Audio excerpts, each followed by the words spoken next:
Bismillahirrahmanirrahim. Alhamdulillah, al-walid al-qahhar, al-aziz al-jabbar, wa salli wa sallim ala sayyidina Muhammadin al-mukhtar, nuril azhar, wa ala alihi wa ashabihi radhiyallahu anhum ajma'in, wa ala tabi'in wa tabi'in bi ihsan ila yaumil din. Amma ba'du. Assalamualaikum warahmatullahi wabarakatuh. InsyaAllah malam ini kita buka pada ayat berkaitan dengan ibadah puasa.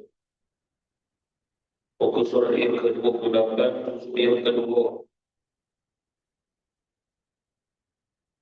Pada ayat yang ke-183. Qala Allah Ta'ala, a'udzu billahi minasyaitonir rajim.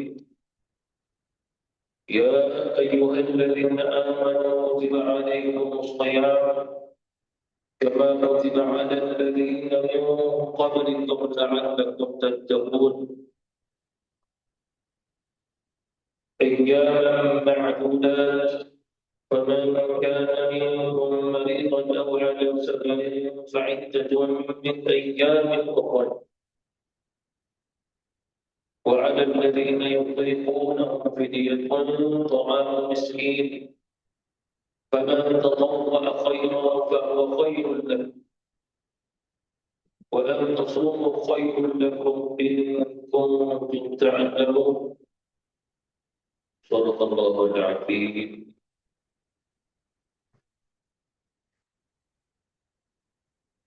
Firman Allah Subhanahu wa taala ayat yang ke-183.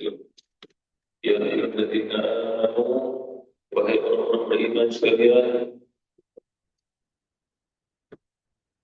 kutiba 'alaikumus shiyam, telah difardukan ke atas kamu ibadah puasa, kama kutiba 'alal ladzina min qablikum, seperti mana telah difardukan akan ibadah puasa ini kepada orang-orang sebelum daripada kamu, umat sebelum ini. La'allakum tattaqun, semoga kamu benar-benar menjadi orang yang bertakwa kepada Allah Subhanahu wa taala. Ayat ini disebut dengan ya ayyuhalladzina amanu, menunjukkan kepada perintah syariat. Kerana apabila Allah Subhanahu wa taala menyuruh, semua itu semua adalah dasar syariat dan kita tidak boleh keluar dari dasar syariat tersebut. Dalam Al-Quran Allah Subhanahu wa taala menyebut ya ayyuhalladzina amanu itu ada 89 ayat. Semua bermula dengan ayat tersebut ya ayyuhalladzina amanu, kecuali ayat yang terdapat dalam surah Al-Ahzab. Dimulai dengan inna Allaha wa malaikatahu yusalluna 'alan nabi, barulah ya ayyuhalladzina amanu sallu 'alaihi wa sallimu taslima. Dan surah ya ayyuhalladzina amanu ini di dalam surah Al-Baqarah, sahaja Allah Subhanahu wa taala menyuruh kepada kita ada 11 ayat.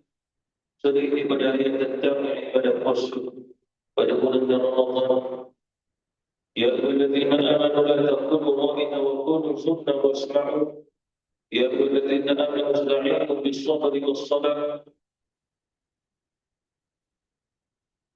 يا أيها الذين آمنوا كتب عليكم الصيام يا أيها الذين آمنوا كتب عليكم الصيام يا أيها الذين آمنوا كتب عليكم القصاص يا أيها الذين آمنوا كتب عليكم الصيام يا أيها الذين آمنوا ادخلوا في السلم كافة يا أيها الذين آمنوا أنفقوا مما رزقناكم يا أيها الذين آمنوا لا تأكلوا أموالكم لا تبطلوا صدقاتكم يا أيها الذين آمنوا إذا تداينتم بدين إلى أجل مسمى يا أيها الذين آمنوا اتقوا الله وذروا ما بقي من الربا مع مسؤولية لسلسلة الآيات di dalam surat Al-Baqarah. Saya baca sebahagian saja. Mengikut ulama kita yang berlainan adalah seruan Allah Subhanahu wa taala kepada kekasihnya. Dan kekasih Allah Subhanahu wa taala disebut sebagai awliya, para walinya. Seperti mana firman Allah, "Inna awliya Allah la khawfun 'alaihim wa la hum yahzanun, alladzina amanu wa kanu yattaqun." Ketahuilah kamu sekalian, orang-orang beriman itu adalah para wali Allah Subhanahu wa taala. Sesungguhnya para wali Allah Subhanahu wa taala itu sifatnya tidak takut dan tidak juga bersedih hati. Baik di dunia maupun di akhirat, mereka kerana mereka yang takutkan Allah Subhanahu wa taala. Alladzina amanu, mereka itulah orang beriman, maka yang mereka juga adalah orang yang bertakwa kepada Allah. Jadi seruan Allah yang alladzina amanu adalah seruan kepada para wali Allah Subhanahu wa taala. Siapa yang mereka? Orang beriman. Orang beriman siapa itu? Kekasihnya. Dan mengapa Allah Subhanahu wa taala menyuruh sebagai kekasihnya? Kerana pada kalimat ayyuha. Ayyuha ini bila dimulai ayat dan disebut oleh amanu. Ini juga seruan ini maksus, pengkhususan. Dan seruan ini Allah Subhanahu wa taala letakkan azali. Apa maksudnya? Sehingga kita pertama kali mendengar ya ayyuhallazina amanu, sehingga kita mengingat. Jadi Allah Subhanahu wa taala pada takdir yang azali, Allah Subhanahu wa taala telah letakkan pada telinga kita akan mendengar ya ayyuhallazina amanu. Sehingga beruntunglah barang siapa telinga itu mendengar ya ayyuhallazina amanu. Disebabkan kalimat ini, ayat ini, Allah Subhanahu wa taala khususkan kepada hamba-hamba yang telah dikhususkan kepada sejak azali. Ini kedatangan Allah Subhanahu wa taala pada takdir Allah Subhanahu wa taala terputar oleh Allah Subhanahu wa taala, yang tidak akan kita mengenai ayat ini melainkan akan dasar putra oleh Allah Subhanahu wa taala. Kutiba alaihimus shiyam. Di sini Allah Subhanahu wa taala menyebut dengan kalimah kutiba, tidak dibaca dengan kataba ataupun dengan bacaan yang lain. Kerana kutiba itu maksudnya lebih luas daripada kataba. Kataba itu telah ditetapkan, kutiba juga telah ditetapkan, tetapi dibaca kutiba kerana keluasan makna itu sendiri. Kutiba alaihimus shiyam, sekiranya puasa itu pada zaman memang wajib, kutiba wajib atas kamu. Tapi bagi mereka yang anak-anak belum akhir balik, jadi kutiba alaihimus shiyam jatuh wajib atas mereka. Jadi kutiba untuk anak-anak ini diterbiat, maka disunatkan buat mereka untuk berpuasa. Allah tak mewajibkannya. Kutiba bagi orang-orang yang menguzur, belum makan, belum minum, bahkan memang tidak boleh berpuasa. Jadi kutiba bagi mereka tidak jatuh wajib. Ada di antara orang-orang Allah Subhanahu wa taala yang diuji, sehingga tidak boleh berpuasa langsung walaupun sehari. Adakah mereka berdosa? Tidak, kerana kutiba. Bahkan kalau kita belajar fatwa ulama kita, kutiba itu sendiri bukan untuk pada wajib. Dalam sebahagian keadaan itu boleh jadi haram. Dalam sebahagian keadaan boleh jadi makruh. Dalam sebahagian keadaan jadi rukhsah. Pada mana kutiba. Seperti mana seseorang yang sakit, sekiranya dia teruskan puasa, maka bahaya baginya. Doktor kata makan, kata ambil ubat. Ulama berfatwa ikut dengan cara itu, maka wajib berpuasa dan haram terus berpuasa kerana bahaya baginya. Rukhsah, sekiranya dia boleh menahan sakitnya, dan sakitnya di ujung-ujung sebelum terkena matahari. Boleh saja tak makan kerana dia dah mau sakit, cuma dia boleh menahan sehingga masuk terkena matahari. berusaha lagi ni. Keringanan baginya atau buka pun boleh, nak terus puasa. Itu kaedah. Pada zaman Rasulullah ada sedia para sahabat yang sakit seperti asma. Pada zaman hari ini penyakit itu berterusan, cuma ada masuk ke dalam mulut. Inhale. Kalau mengikut fatwa wilayah tidak batal puasa, tapi fatwa Islam batal. Itu. Mengapa kerana ulama kita ibu negeri ini kita zat apa dalam inhale itu? Zat apa? Bila yang kata kes kosong masuk dalam mengembangkan saluran baru-baru. Islam kata ada cahaya masuk. Bila cahaya masuk maka batal dan kosong. Jadi nak ikut fatwa mana? Ambillah fatwa yang tak batal. Kalau ambil fatwa batal, hari-hari itu kan begitu 30 hari kita tak pernah nak kena ganti pula.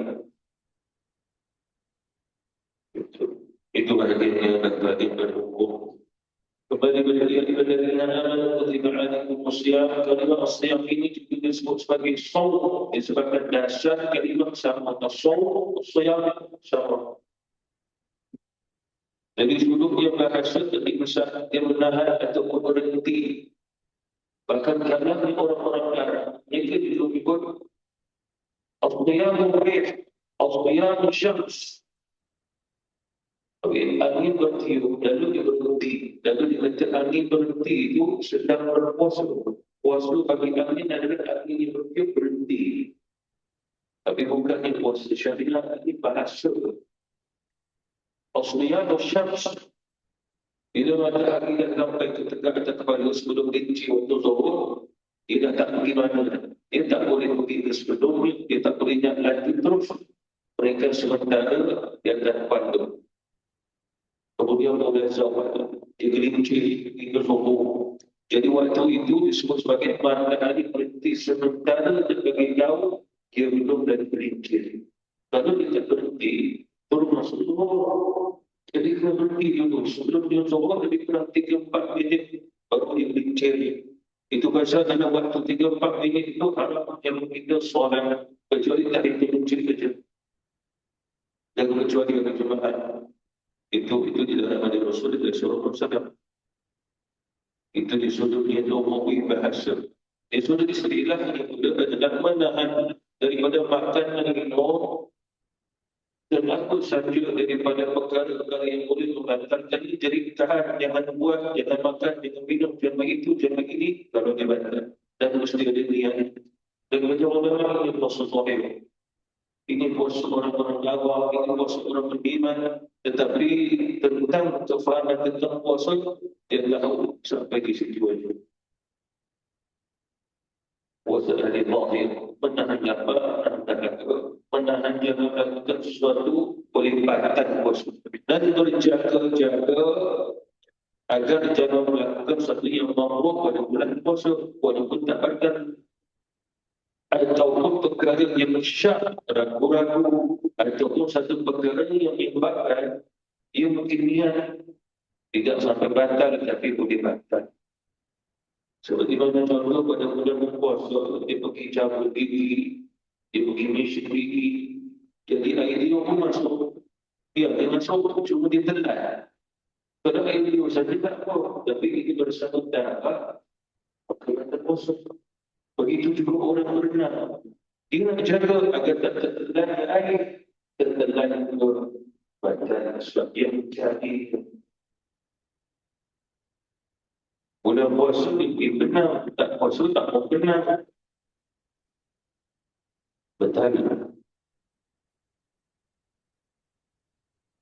Dan begitu juga yang perlu kita ketahui, istilahkan orang lain tetap anak bulan.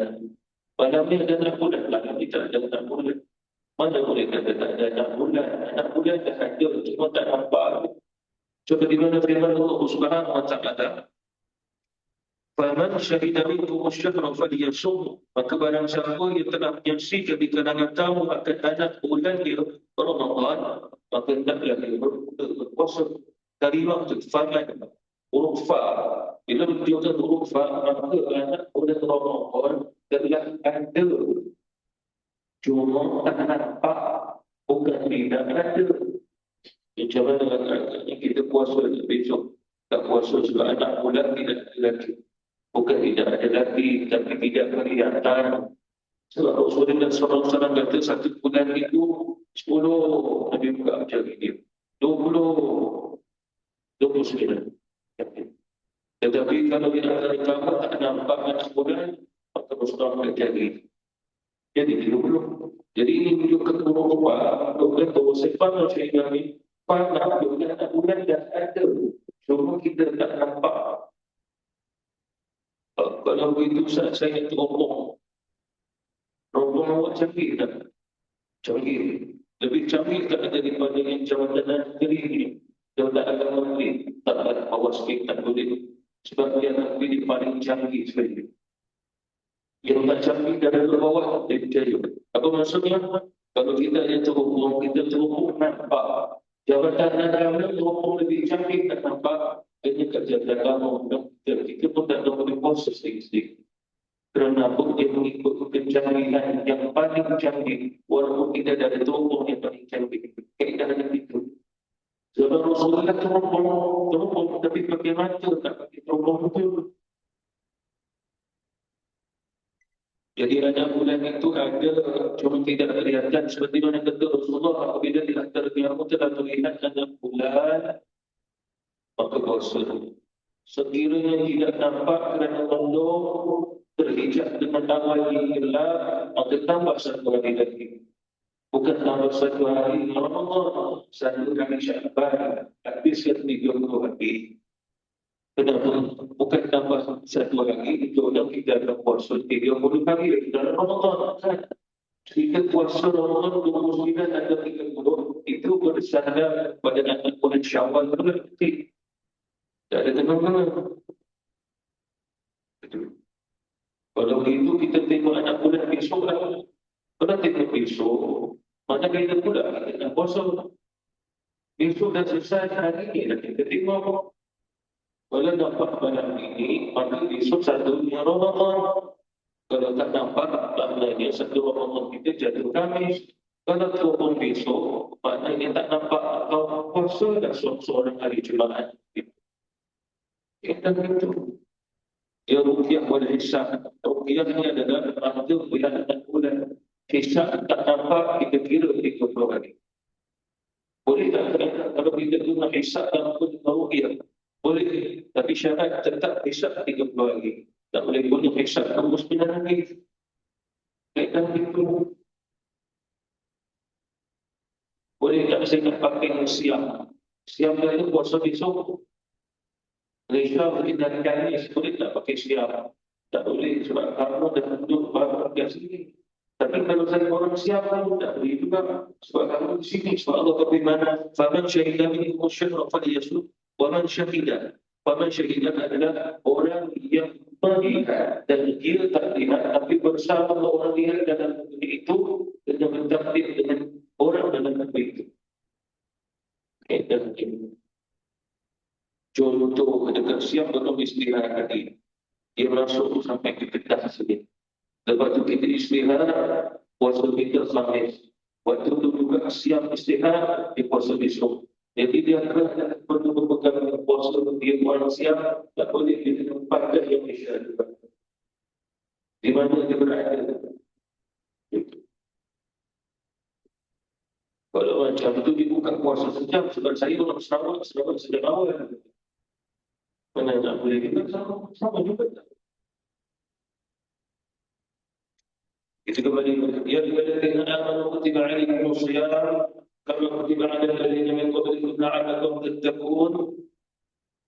Yang perlu kita ketahui di sini adalah puasa kata Rasulullah tidak boleh disamakan dengan ibadah yang lain. Tak boleh disamakan kerana begitu hubungan khusus.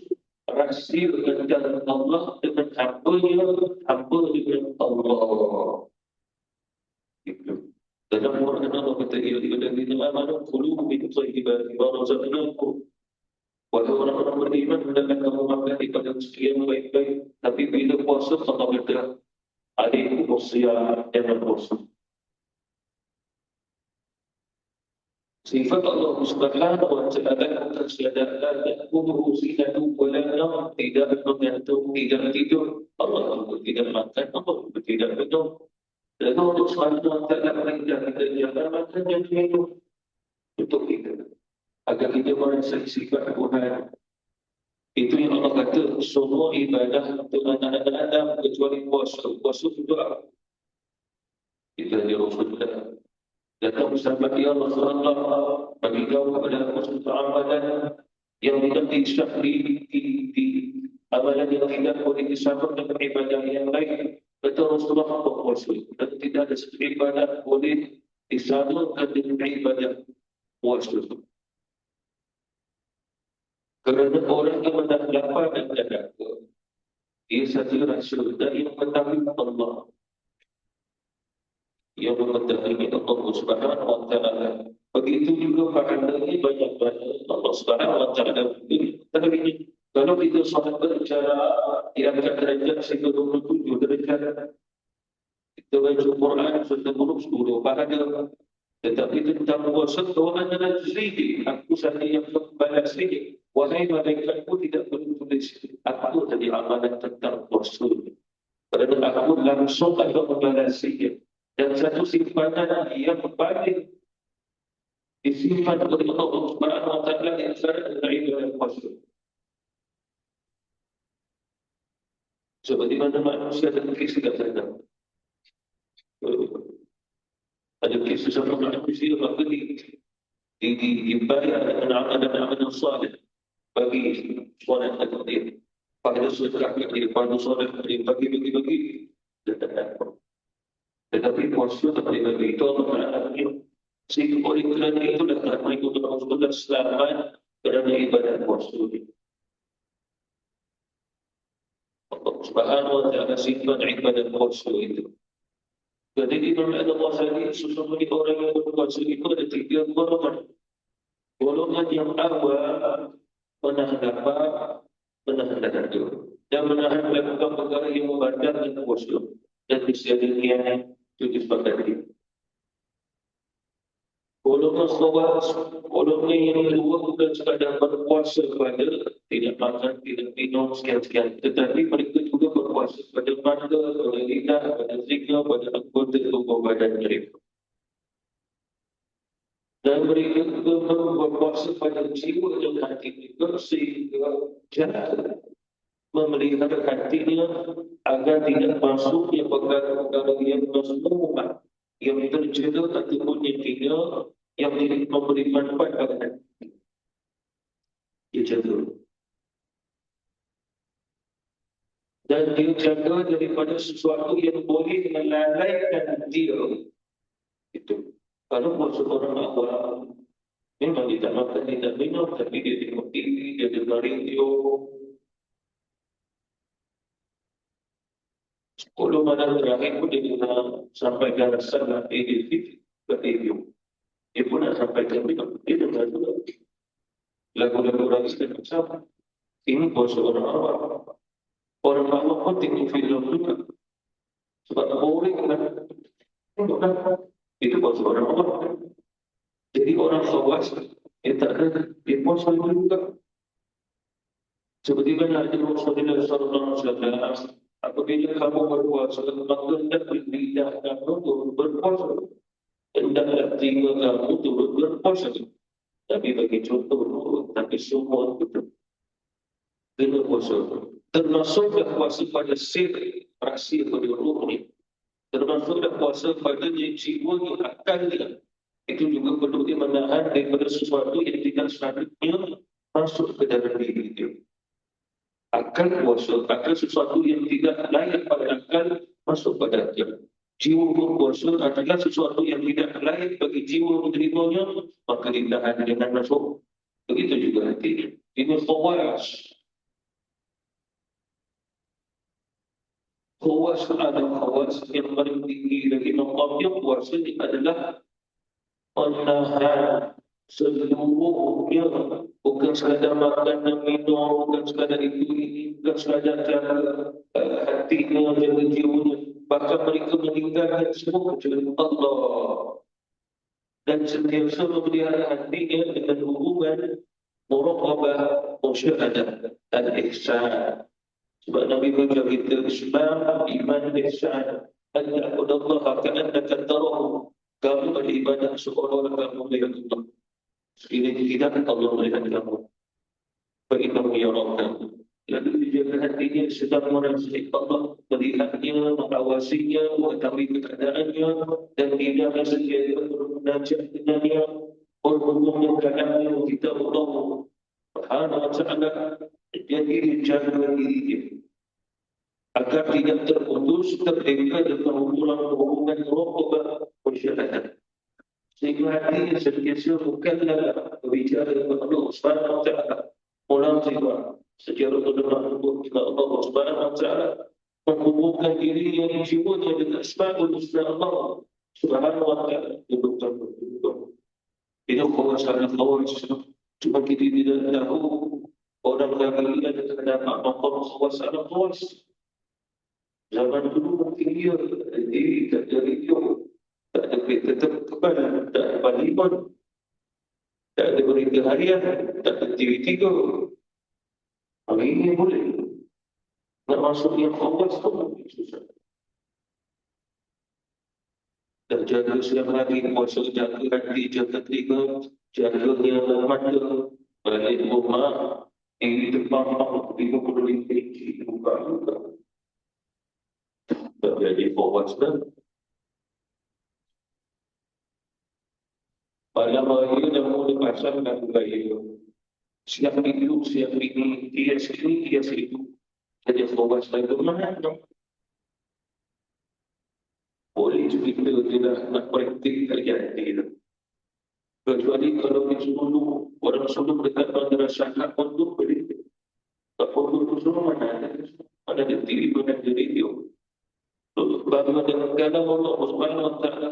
Tapi kalau sekiranya disuruh dia masih minta dijual, tak jadi juga. Bukan senang itu orang yang dapat khawas, ada khawas puasa.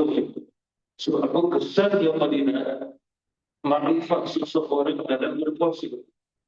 Allah sebagai pihak yang berintah, ya ayyuhalladzina amanu kutiba alaikumus shiyam. Kita berintah yang menyambut seruan. Jadi seruan yang kita sama berdasarkan makrifat dan ilmu kita. Jadi ibadah puasa sebenarnya bukan sekadar naik lapada, tapi sebenarnya ibadah puasa menahan seluruh instan yang kita tahan. Seluruhnya. Itu. Bahkan satu peringkat yang harus, apa maksudnya, yang tidak berlebih-lebihan untuk menguruskan perkara-perkara yang harus. Sehingga yang harus itu tak ada dosa, tak ada pahala. Tapi kita menyibukkan diri mengurusnya. Bila kita menyibukkan diri ke atasnya, maka menyebabkan kita lalai atas satu perkara yang sepatutnya. Disebabkan makrifat seseorang diri pada itu. Yang pertama, jiwa dia, hatinya, lidahnya disibukkan ke mana. Itu yang pertama. Yang kedua adalah kelalaian itu disibukkan ke mana. Kalau sekiranya dia memenuhi dengan kesibukkan dengan kalam Allah Subhanahu wa ta'ala, baca Quran pada bulan Ramadan, setiap orang bagi utama kalam Allah Subhanahu wa ta'ala, maka tidak ada kesibukkan dengan yang lain-lain. Melainkan al-haq, atas hak adalah menguruskan nafkah keluarga, menguruskan ahli keluarga, menguruskan diri, menguruskan yang menjadi hak muslim dan muslim, tapi yang lain tidak menandaikan, tidak menguruskan kerana apa? Kerana merugikan. Kerana bulan Ramadan, ini adalah bulan Ramadan juga. Ini bulan ini, maknanya sekali satu bulan kepada 12 bulan. Sebagian dari ulama-ulama kita berdasarkan Nabi Rasulullah, bila kamu melihat, ya maka berpuasalah satu hadis. Apabila kamu melihatnya, maka berbukalah hadis yang kedua. Bagi ahli zahir, mereka memahami sekiranya kamu melihatnya berpuasa, maknanya di sini ada bulan. Yang kedua, wajah sadiq, maka dia berpuasa. Bila kamu melihatnya, maka berbukalah. Maksudnya melihatnya apa? Iaitu nanti benar di matahari. Yang kedua, bila kamu telah melihatnya banyak bulan di awal ila syara'is. Ini bagi ahli zahir, bagi ahli batin, apabila kamu melihatnya puasa, apabila kamu melihatnya berbuka. Sebagai ulama memahami di kalangan ulama arifin, apabila kamu melihat Allah berpuasalah kerana Allah. Apabila kamu melihat Allah berbukalah kerana Allah. Apa maksudnya? Kamu berpuasa bersama Allah Subhanahu wa taala. Kamu bukan berpuasa dengan bulan. Kamu berpuasa dengan Ramadan. Mengikut ulama tasawuf, salah satu asma Allah Subhanahu wa taala adalah Ramadan. Kalau mengikut sebagai ulama sufi, apa maksudnya? Ramadan salah satu nama Allah Subhanahu wa taala. Bila kamu melihat Ramadan, maka kamu melihat Allah. Ini bukan boleh disikirkan itu. Maknanya melihat Allah dan melihat dia. Maka berpuasa. Maka kamu berpuasa dengan Allah. Kamu bukan berpuasa dengan siang. Kamu tidak berpuasa dengan malam. Kamu berpuasa dengan Allah. Kamu tidak berpuasa dengan masa dan zaman. Kerana kamu sedang wallahu ma'akum di bersama dengan kamu. Ini makrifat yang tinggi. Dia dah rasa dengan Allah Subhanahu wa taala sehingga Allah kata teruskan puasa. Sehingga sampai berbukalah pada itu. Itu maqam alim billah. Seperti mana kalau kita baca Quran, sebagaimana Allah tak kata berhenti, tak berhenti. Allah kata lanjut, baca. Itu para wali-wali Allah Subhanahu wa taala seperti mana begitu Rasulullah sallallahu alaihi wasallam. Kerana apa? Kerana para wali Allah merupakannya ihsan muraqabah syahadah tak putus. Mereka tak rasa, mereka dengan hari, dengan masa, dengan zaman. Kerana itu ciptaan. Tapi mereka merasai dengan yang menciptakan. Itulah Allah Subhanahu wa taala.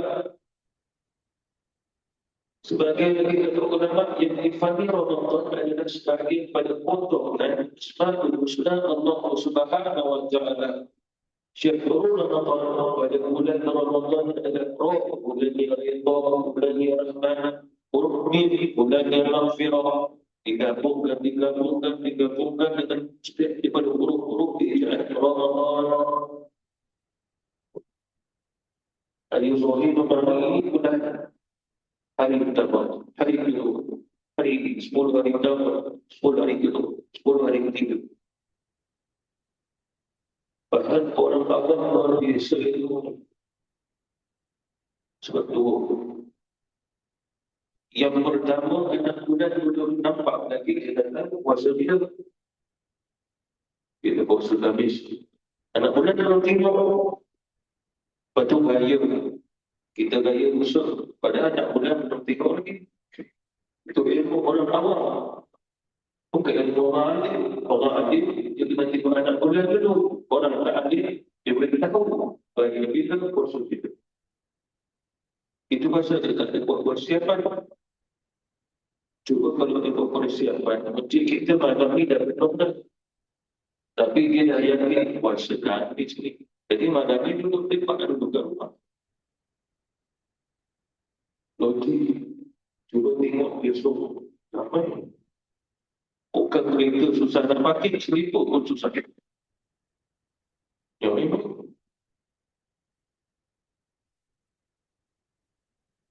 Urufiah. Urufiah itu tradisi antara tarawih dengan solat jamaah Isya, solat jamaah Isya. Ini disepakati seluruh ulama. Kita melihat tarawih kiamat Tetapi dalam syariat itu nafilah. Itu sudah tambahan. Allah tak suka.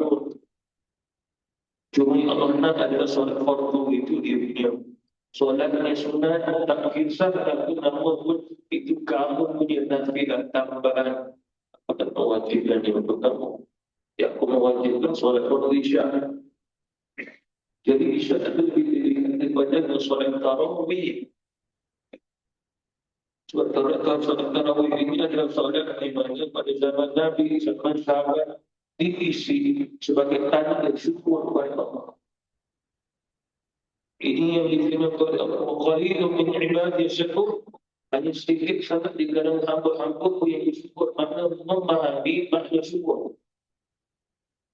Kita kena ikut syukur jaga Rasul. Kalau mana turun ayat kepada Rasulullah, ya Rasulullah, ma taqaddama min dhanbika wa ma ta'akhkhar. Muhammad, aku memberikan ampunan kepadamu atas dosa yang terdahulu dan dosa yang akan datang. Pada Allah maksud maknanya adalah makna yang bukan kita fahami, tapi ada dosa cuma Allah ampunkan. Bukan makna yang kita betul ulama. Ini khas untuk Rasulullah SAW. Lalu apa yang dibuat Rasulullah? Lalu Nabi pun dalam satu ketiga. Dua yang pertama adalah ibadah lima itu Quran. Lalu Aisyah tadi, ya Rasulullah, sedangkan Allah menjanjikan ampunan buatmu yang terdahulu akan datang, tapi solatmu sampai bengkak kaki. Afala aqulu amalan syakura. Tidak boleh ke Aisyah jadi hamba yang bersyukur. Ijabah untuk mempersembahkan syukur kepada Allah Subhanahu wa taala. Itu bila Rasulullah SAW bersembah adalah syukur, itulah yang dibuat Rasulullah SAW sampai nak masuk bulan Ramadan, solat qiyam Nabi 8 rakaat. Tetapi Aisyah pada ditanya, ya Rasul, ya Aisyah, bagaimana solat malam Rasul? Aisyah boleh jawab, bagaimana mampu ikut. Mengapa? Kerana Rasulullah berdiri lama, rukuk lama, sujud lama. Pernah satu ketika satu malam Rasulullah sujud terlalu lama, lebih lama daripada malam sebelumnya. Lalu aku ingin Rasulullah terlalu dalam sujud. Aku simak kepada Rasulullah. Tak lama kemudian Rasulullah mempanggil Allahu Akbar. Aku ingat Rasulullah terlalu Akbar. Macam kita istilah tahu dah pagi dia bangun, pagi dia sudah pagi dia tidur. Saya lupa banyak yang ini. Dia tahu dah. Rasulullah tidak demikian. Aisyah tak boleh menunggu. Rasulullah ini lama macam mana? Kamu tak boleh ikut. Rasulullah Aisyah kata kepada para sahabat, siapa di antara kamu boleh ikut solat malam Rasul? Itulah solat malam dan syukur itu yang Rasulullah itu yang Allah Taala bagi tahu. Wa qalilun min ibadati syakur. Hanya sedikit saja di kalangan hamba-hamba yang beribadah nafilah, sebagai ibadah sunat dengan cara macam itu. Jadi Rasulullah sallallahu alaihi wasallam Allah wahyukan kepada Nabi bukan ayat Quran, tapi fadilah. Man qama Ramadan imanan wa ihtisaban ghufira lahu ma taqaddama min dhanbihi wa ma ta'akhkhara. Asal ibadah itu Rasul, tapi itu umat. Barang siapa yang bangun berjaga malam pada malam Ramadan, man qama Ramadan imanan dengan keimanan wa ihtisaban ghufira lahu ma taqaddama min dhanbihi wa ma ta'akhkhara. Maka Allah akan memberi ampunan pada diri sebelum dan akan datang. Itu untuk Rasulullah ghufira lahu ma taqaddama min dhanbihi wa ma ta'akhkhara. Itu juga Islam ada ini. Jadi betapa syukur dan kita tapi tak boleh nak mampu ikut Rasul mereka para sahabat saleh. Imam Syafi'i syukur pada malam Ramadan di solat habis 30 juzuk dan solat malam. Siang hari baca habis 30 juzuk. Satu hari 2 kali kata. Imam Ahmad, Imam Abu Hanifah, Imam Malik, Sufyan Ats-Tsauri, beberapa sahabat tanya dari Sayyidina Utsman sampai satu kali kata, paling-paling umat Rasulullah boleh kata 16 kali sekali. Itu lagi hebat, 40 tahun satu kali kata. Lagi hebat, sebab 40 Rasulullah. Yang tadi satu di Pak Guru. Allah Taala semoga Allah Subhanahu wa taala bantu itu kita puasa ya. Wabillahi taufiq wal hidayah. Wassalamualaikum warahmatullahi wabarakatuh. Assalamualaikum.